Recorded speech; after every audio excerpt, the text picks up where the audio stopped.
Today is Monday, Parashat Vayeshev. Parashat of this week, the pasuk says, "Vayave Yosef et dibbatam ra'a el avihem." That Yosef reported negative reports, lashon hara, evil speech, to his father about his brothers.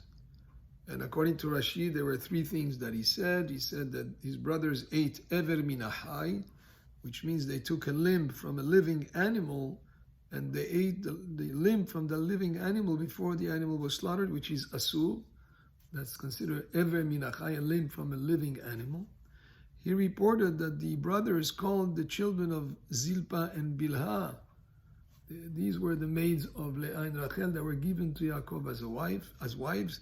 He reported that they called them slaves.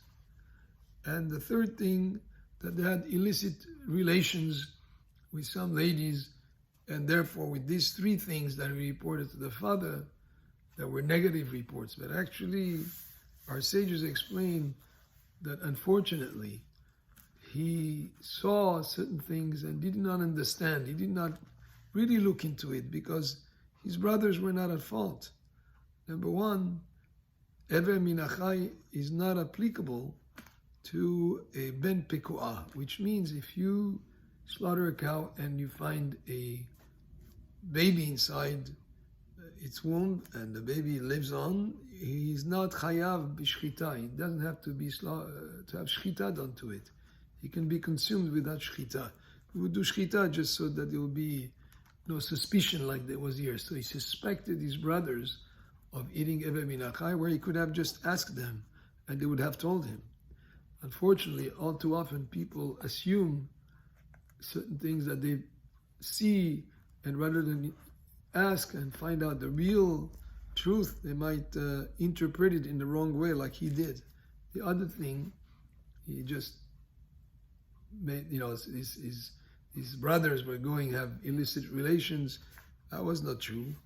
They were doing some business. There were maybe some marketplaces where there were some ladies who took care of certain stores and they were buying from them certain things that had nothing to do with illicit relations. He just assumed and reported, and also he was at fault with the idea of his brothers calling the children of the maids slaves. That was not the case. So he got punished, according to Rashi, in the exact three things that he suspected and reported to the father. Midah keneged midah, measure for measure. The fact that he said that they were calling the children of Bilhah and Zilpah slaves, he was sold as a slave. The fact that he said that they ate a limb from a living animal, his brothers later in the parasha slaughtered a goat and dipped his tunic into the blood. The fact that he said that they were having illicit relations, the wife of Potiphar put them to great test later in the parasha as she tries to convince him to be with her. So he got punished on all those three things that he suspected the brothers, and it could have been avoided through communication, but also on the side of the brothers. When they came to hate him, it says, Vayisneu oto, and they hated him, and velo yachelu dabbero leshalom, and they did not speak to him in peace. They should have communicated. And unfortunately, many times when there are problems between people, whether it's disagreement or conflict, a lot can be resolved just by communicating and talking and coming to an understanding of what the other person's position is. Maybe he assumed something and it was a misunderstanding.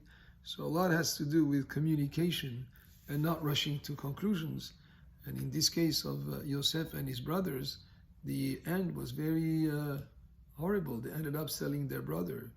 From all that hatred and jealousy and lack of communication, it developed to the point where the brothers sold their own brother as a slave. So there's certain things to avoid as we learn lessons from the parasha of this week. Baruch Adonai le'olam, amen ve'amen.